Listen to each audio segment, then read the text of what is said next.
Tidak mengeraskan hati. Refleksi pagi 2230. Hukuman dosa itu memang maut. Meskipun demikian, Allah memberikan kasih karunia-Nya seperti yang disampaikan di 1 Petrus 3 ayat 20b. Ketika Allah tetap menanti dengan sabar waktu Nuh sedang mempersiapkan bahteranya, di mana hanya sedikit, yaitu 8 orang yang diselamatkan oleh air bah itu. Saudara-saudara, walaupun pada zaman Nuh manusia menjalankan hidup yang rusak di bumi, Allah dengan sabar memberi kesempatan kepada manusia untuk bertobat. Hanya saja sampai bahtera Nuh selesai dibuat dan hujan datang, mereka tidak mau bertobat juga, sehingga mereka dibinasakan oleh air bah. Di dalam kasih karunia-Nya, Allah menyelamatkan Nuh beserta keluarganya. Saudara-saudara, seperti halnya pada zaman Nuh, Allah telah menganugerahkan keselamatan dalam Yesus Kristus. Hanya saja, manusia sering mengabaikan ajakan Sang Juru Selamat dengan hidup seenaknya dalam dosa seperti zaman Nuh. Inilah yang dinyatakan Yesus di Matius 24 ayat 38-39. Sebab sebagaimana mereka pada zaman sebelum air bah itu makan dan minum, kawin dan mengawinkan, sampai kepada hari Nuh masuk ke dalam bahtera, dan mereka tidak tahu akan sesuatu sebelum air bah itu datang dan melenyapkan mereka semua. Demikian pula lah halnya kelak pada kedatangan Anak Manusia. Karena itu, marilah kita tidak mengeraskan hati kita dan datang kepada Yesus dalam pertobatan.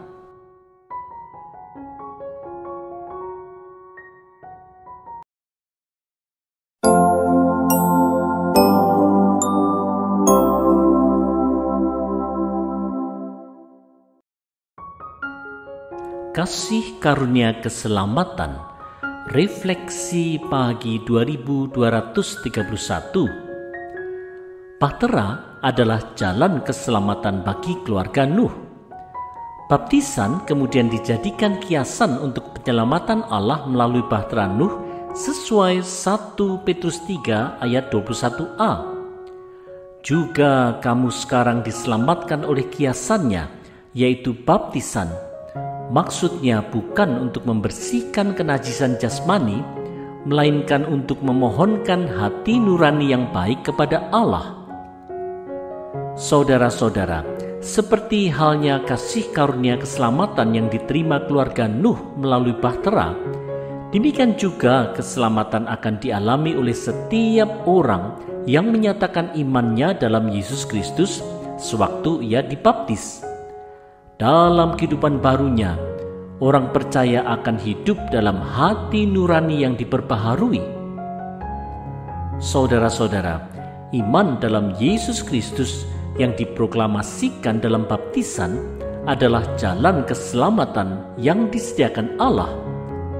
Di dalam kasih-Nya yang besar, Allah telah menyediakan sang bahtera keselamatan, yaitu Yesus Kristus, melalui penderitaan dan kematian-Nya di kayu salib demi menebus dosa manusia. Itulah sebabnya sebelum kenaikan-Nya ke sorga, Yesus Kristus memberikan perintah kepada murid-murid-Nya di Markus 16 ayat 15 dan 16. Lalu Ia berkata kepada mereka, "Pergilah ke seluruh dunia, beritakanlah Injil kepada segala makhluk. Siapa yang percaya dan dibaptis akan diselamatkan, tetapi siapa yang tidak percaya akan dihukum." Marilah kita setia menjalankan perintah ini.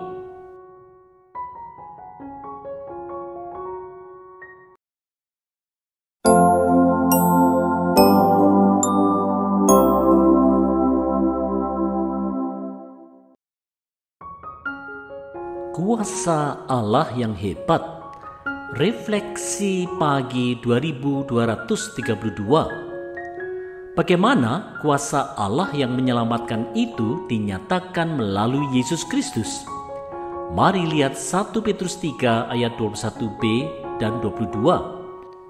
Oleh kebangkitan Yesus Kristus yang duduk di sebelah kanan Allah setelah ia naik ke sorga, sesudah segala malaikat, kuasa, dan kekuatan ditaklukkan kepadanya.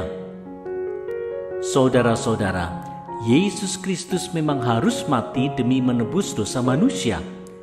Tetapi ia bangkit, naik ke sorga, dan duduk di sebelah kanan Allah Bapa untuk memerintah selama-lamanya atas segala sesuatu yang ada di langit dan di bumi. Dan segala lidah mengaku, Yesus Kristus adalah Tuhan bagi kemuliaan Allah Bapa. Seperti yang dinyatakan di Filipi 2 ayat 11, Yesus Kristus memang patut ditinggikan. Saudara-saudara, bila kita percaya pada Yesus Kristus, maka kita akan mengalami kuasa Allah yang begitu hebat melalui curahan darah Kristus, seperti yang diungkapkan oleh Rasul Paulus di Efesus 1 ayat 19 dan 20. Dan betapa hebat kuasanya bagi kita yang percaya sesuai dengan kekuatan kuasanya yang dikerjakannya di dalam Kristus dengan membangkitkan dia dari antara orang mati dan mendudukkan dia di sebelah kanannya di sorga. Oleh karena itu, janganlah kita sekali-kali ragu akan kuasa penebusan Kristus melalui pengorbanannya di kayu salib. Inilah dasar iman Kristiani kita yang kita harus terus pegang teguh. Marilah kita dasarkan iman kita pada kehebatan kuasa Allah.